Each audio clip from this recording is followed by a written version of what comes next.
وزیر اعلیٰ خیبر پختونخوا اور منظور پشتین دونوں ایک ساتھ میڈیا سے مخاطب ہیں. 1-to-1 ملاقات ہوئی, کیا گفتگو ہوئی؟ جرگے کے حوالے سے بات ہو رہی تھی.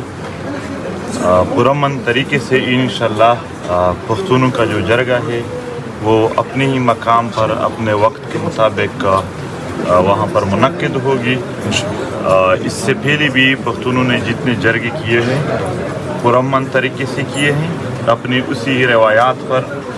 آج بھی پختون جرگہ قائم ہے اور جو شہادتیں ہوئے ہیں, جو واقعات ہو گئے, ان پر تعزیت ہو گئی اور تقریباً پوری پختون قوم اپنے جرگے کے شہداء پر خفا ہے. اس کے حوالے سے بھی بات ہو گئی اور یہاں پر پختون بیلٹ میں امن اور پختون وطن کے حقوق کے لیے پرامن طریقے سے جتنے بھی جرگے ہیں یا جدوجہد ہے ان کو سراہنے پر بات ہو گئی کہ اس کے حوالے سے کبھی بھی ایسا مسئلہ نہیں ہوگا کہ ان میں رکاوٹ ہوگی. تو یہی ہے کہ جرگہ اپنے ہی مقام پر اپنی وقت پرامن طریقے سے منعقد کی جائے گی. شرائط کیا تھے اس حوالے سے؟ قرارداد چی وړاندې شي, قرارداد چی جوړ شي کنه فیصله به کیږي څنګه مشري به څوک کوي د جرګې او قرارداد به کیږي په هغې باندې به عمل کیږي کنه ګوره جرګه د پښتون وطن روایات دي. د جرګې آنر څوک هم نه وي. موږ او تاسو ټول پښتانه سره ولاړ یو. جرګه منتظم لري خو آنر نه لري. جرګه کې آنر ټول پښتون کام وي چې څومره هم د دوی مشران وي ټول د هغې مالک وي. نو چې کله ټول پښتانه را ورسیږي د هغو د خپلو روایاتو مطابق مشاورت وشي.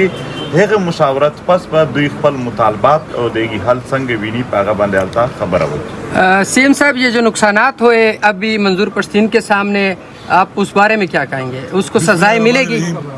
میں یہ کہتا ہوں کہ جو وفاقی حکومت نے صوبے کے اندر مداخلت کر کے صوبے کی روایات کو, جرگہ جو کہ ہماری پہچان ہے ہماری پشتونوں کی, اس کے اوپر جو ایک حملہ کیا قابل مذمت ہے. اور الحمدللہ یہ ہماری کامیابی ہے کہ قربانی تو دینی پڑتی ہے. پاکستان بھی بنا تھا تو قربانی دی تھی اور پھر قبائل نے تو پورے پاکستان کے لیے امن کے لیے بہت قربانی دی ہے. ابھی بھی شہیدوں کے ذریعے قربانی دی گئی ہے لیکن اس قربانی کا انشاءاللہ ثمر بھی آئے گا, اس کا انشاءاللہ پھل بھی ملے گا. اس طرح ہمارے ابو اجداد نے دی, آج ہمیں ایک آزاد ملک ملا, اس طرح ہم دیں گے ہمارے بچوں کو جو ہے ایک بہتر امن ملے گا, بہتر پاکستان ملے گا. تو اس میں انشاءاللہ آج اس کی قربانیوں کا یہ پھل ہے کہ ہمارا وہ جرگہ وہیں پر ہی اسی جگہ پر انشاءاللہ ہو رہا ہے. کامیاب جرگہ ہوگا انشاءاللہ. تمام جو مسائل ہیں, مطالبات ہیں, ان پہ بیٹھ کر یہ لوگ مشاورت کریں گے اور اس کے بعد انشاءاللہ میرا یہ بھی وعدہ ہے کہ مشاورت کرنے کے بعد جو بھی قرارداد پاس ہوگی میں بحیثیت وزیر اعلیٰ انشاءاللہ اس کو ہر اس فورم کے اوپر کنٹیسٹ کروں گا, مقدمہ لڑوں گا, سفیر بن کر کے یہ مسائل ہمارے مسائل ہیں اور ان کا حل ہمارا حق ہے انشاءاللہ.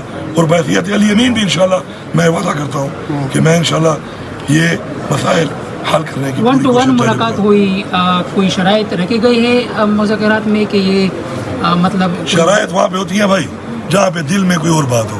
ہم کھلی کتابیں ہیں, کھلی بات کرنے والے.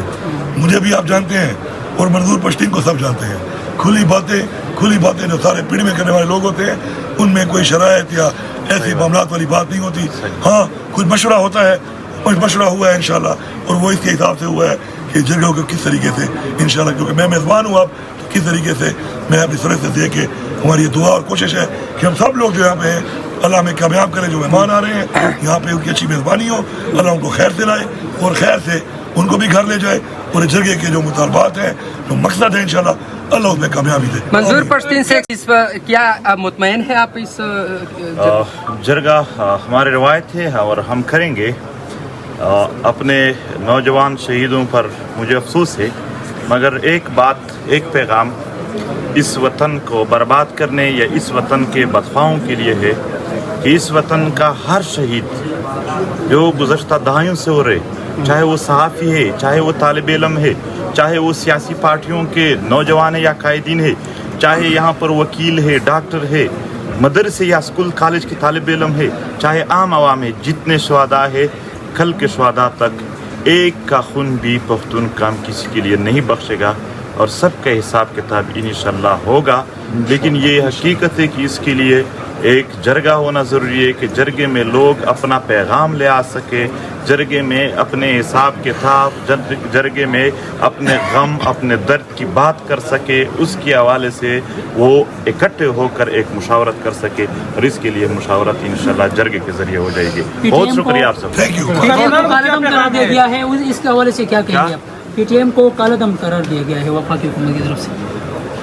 جرگہ ہو رہا ہے, جرگہ جب ہو رہا ہے تو کلا دم انہوں نے کہا تھا کہ جو بھی ان کے ساتھ ملے گا ان کے شناخت کارڈ اور پاسپورٹ بلاک کریں گے تو بلاک کر دے. یہاں پر اور میرا اپنا بٹوا لے گئے ہیں, صرف میرے بٹوے کو بھی ڈال لینا اپنی لسٹ میں.